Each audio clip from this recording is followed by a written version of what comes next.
একজন বিজ্ঞ ব্যক্তি কখনো মূর্খের সঙ্গে তর্কে লিপ্ত হয় না, কারণ সেক্ষেত্রে আশপাশের মানুষেরা দুজন মূর্খকে তর্ক করতে দেখবে, কোনো বিজ্ঞ ব্যক্তিকে তারা খুঁজে পাবে না।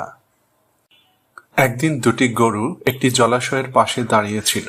একটি গরু বলল, ওই জিনিসটা দেখেছ, ওটা একটা কুমির। কিন্তু দ্বিতীয় গরুটি বলল, আরে না, ওটা একটা গাছের গুঁড়ি। প্রথম গরু বলল, আরে না, ওটা একটা কুমির।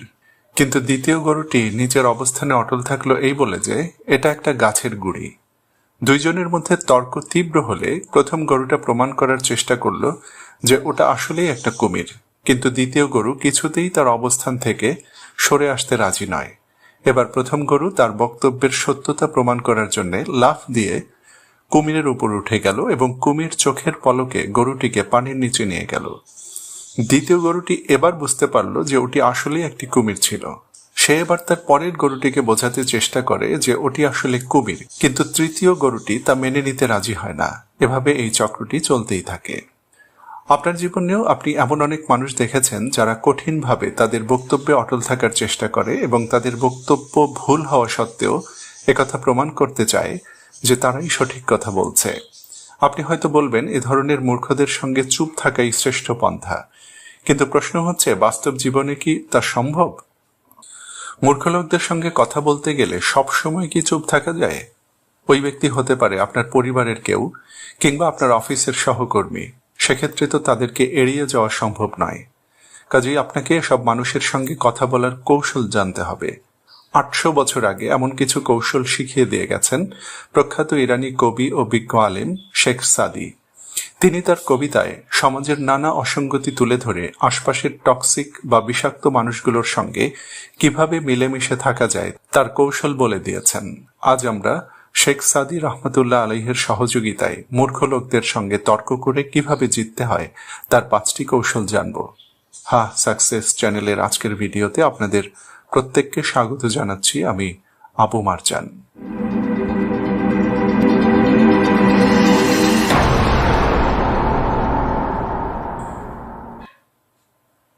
শুরুতেই বলে নিচ্ছি, আপনি কারো দৃষ্টিভঙ্গি বদলে দেওয়ার জন্য তার সঙ্গে তর্কে লিপ্ত হবেন না। শেখ সাদি তার গুলিস্তান কাব্যগ্রন্থের এই কবিতায় বলছেন, যে ব্যক্তি মুখের মিষ্টি কথা বোঝে না, তার সামনে যতই গজল গাওয়া হোক না কেন তা তার মাথায় ঢুকবে না।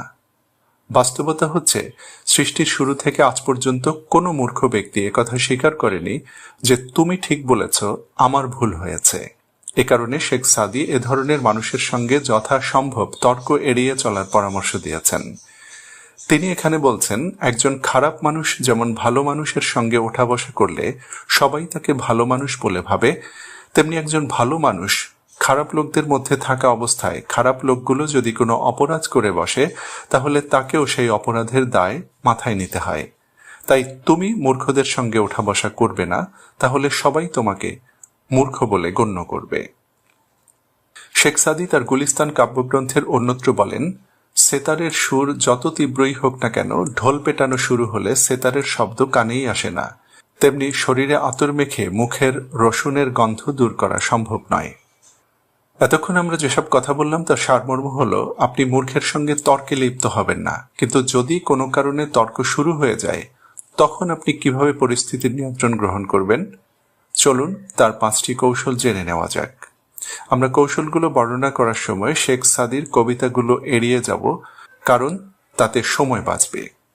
প্রথম কৌশল, একথা জিজ্ঞাসা করবেন না যে কেন, বরং প্রশ্ন করুন কিভাবে। ধরুন আপনার অধীনে একটি টিম একটি প্রজেক্টের কাজ সময় মতো শেষ করতে পারেনি। আপনি যদি প্রশ্ন করেন দেরি হলো কেন, তাহলে তাদের আত্মসম্মানে লাগবে এবং বিষয়টি ব্যাখ্যা করার জন্য তারা মিথ্যার আশ্রয় নিতে পারে। কিন্তু আপনি যদি বলেন যে দেরি হয়েছে কিভাবে তার ক্ষতি পুষিয়ে নেওয়া সম্ভব, এ প্রশ্নের মাধ্যমে আপনি তাদেরকে প্রকল্পটি সঠিকভাবে এগিয়ে নেওয়ার উপায় খুঁজে বের করার আহ্বান জানালেন। এর মাধ্যমে তাদের সঙ্গে আপনার একটি গঠনমূলক আলোচনা শুরু হবে, যেখানে সবাই সত্য কথা বলবে। আবার ধরুন আপনার সন্তান পরীক্ষায় খারাপ করেছে। আপনি যদি জিজ্ঞাসা করেন কেন এমন হয়েছে, তাহলে তার পক্ষ থেকে মিথ্যার আশ্রয় নেওয়ার আশঙ্কা বেড়ে যাবে। কিন্তু আপনি যদি তাকে জিজ্ঞাসা করেন তুমি পরের পরীক্ষায় আরো ভালো করার জন্য কিভাবে প্রস্তুতি নিতে পারো, তখন আপনি তাকে ভালোভাবে পড়াশোনা করতে উৎসাহিত করলেন। দ্বিতীয় কৌশল, আলোচনায় আপনি মূল বিষয়ে থাকুন, গুরুত্বহীন পয়েন্টগুলো এড়িয়ে চলুন। মূর্খ লোকদের অভ্যাস হলো আলোচনার সময় আপনাকে এ প্রশ্ন করা যে এই ব্যাপারে বা ওই ব্যাপারে আপনার দৃষ্টিভঙ্গি কি, অথবা আত্মরক্ষার জন্য তারা আলোচনায় তৃতীয় ব্যক্তির প্রসঙ্গ উত্থাপন করবে। যেমন সে বলবে, অমুক তোমার ব্যাপারে এই কথা বলেছে কিন্তু। আপনি যদি এসব ফালতু বিষয়ে আলাপে জড়িয়ে যান এবং তৃতীয় ও চতুর্থ ব্যক্তিকে আলোচনায় নিয়ে আসেন, তাহলে আপনি হেরে গেলেন। মূর্খ ব্যক্তি এই অপকৌশল প্রয়োগ করে আপনাকে ঘায়েল করে ফেলবে।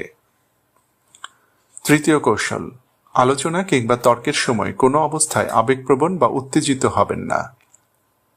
আপনি বাস্তবতার শক্তিকে ভুলে যাবেন না। আপনি যা বলছেন তার সত্যতা সম্পর্কে যদি নিশ্চিত হন, তাহলে উত্তেজিত হওয়ার কোনো প্রয়োজন নেই। আপনার প্রতিপক্ষ তো মূর্খ, কিন্তু আপনিও যদি আগ্রাসী ও জেদি মনোভাব ব্যক্ত করেন, তাহলে আপনিও তো সেই মূর্খ আচরণই করলেন। এ কারণেই বলা হয়, একজন বিজ্ঞ ব্যক্তি কখনো মূর্খের সঙ্গে তর্কে লিপ্ত হয় না, কারণ সেক্ষেত্রে আশপাশের মানুষেরা দুজন মূর্খকে তর্ক করতে দেখবে, কোনো বিজ্ঞ ব্যক্তিকে তারা খুঁজে পাবে না। চতুর্থ কৌশল, যে বিষয়ে আপনি নিজে নিশ্চিত জ্ঞান রাখেন না, সে বিষয়ে তর্কে লিপ্ত হবেন না। প্রযুক্তির উৎকর্ষের এই যুগে যখন সবাই দীর্ঘ সময় ধরে ভার্চুয়াল জগতে ঘুরে বেড়ায় এবং আমাদের উপর প্রতি মুহূর্তে তথ্যের বর্ষণ হতে থাকে, তখন কোনো কিছু সম্পর্কে ধারণা লাভ করা এবং সে বিষয়ে নিশ্চিত জ্ঞান অর্জন করার মধ্যে পার্থক্য করতে হবে। আমরা সাধারণত কোনো কিছু সম্পর্কে হালকা পাতলা কোনো তথ্য পেলেই ভাবি, ওই বিষয়ে আমি একজন পণ্ডিতে পরিণত হয়েছি। অথচ ওই বিষয়ে আপনি যদি গভীর জ্ঞান অর্জন করতে চান, তাহলে সে সম্পর্কে আপনাকে গবেষণা করতে হবে। আপনি যখন কোনো মূর্খের সঙ্গে তর্ক করছেন, তখন ধরে নেবেন 10 বছর বয়সী একটি শিশুর সঙ্গে আপনার কথা হচ্ছে। আপনি যদি কোনো বিষয় 10 বছর বয়সী একটি শিশুকে বোঝাতে সক্ষম না হন, তাহলে বুঝতে হবে ওই বিষয়ে আপনার যথেষ্ট জ্ঞান নেই। তাই ওই বিষয়ে আলোচনা বা তর্কে লিপ্ত না হওয়াই ভালো। মনে রাখবেন, একজন জ্ঞানী ব্যক্তি সব বিষয়ে জ্ঞান রাখে না। শুধুমাত্র মূর্খ ব্যক্তিরাই ভাবে তারা সব বিষয়ে জ্ঞান রাখে। পঞ্চম ও শেষ কৌশল, মূর্খ লোকদেরকে কথা বলতে দিন। তারা যত বেশি কথা বলবে, তত বেশি নিজের অজ্ঞতা প্রকাশ করে দেবে। মূর্খ ব্যক্তিরা যে কোনো বিষয়ে কথা বলতে ভীষণ আগ্রহী, কারণ তারা ভাবে এসব বিষয়ে তার জ্ঞানের গভীরতা অনেক।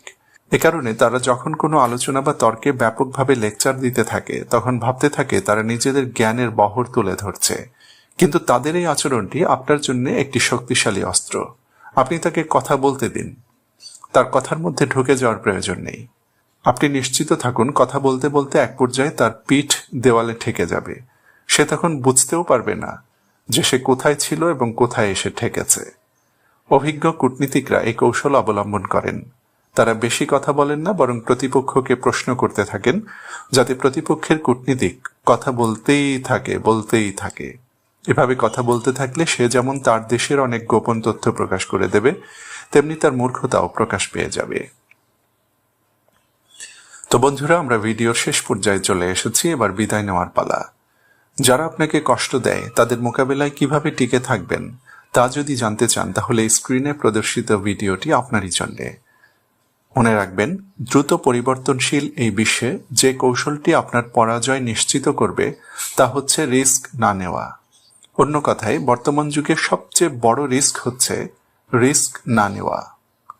আপনার সার্বিক সাফল্য ও কল্যাণ কামনা করছি।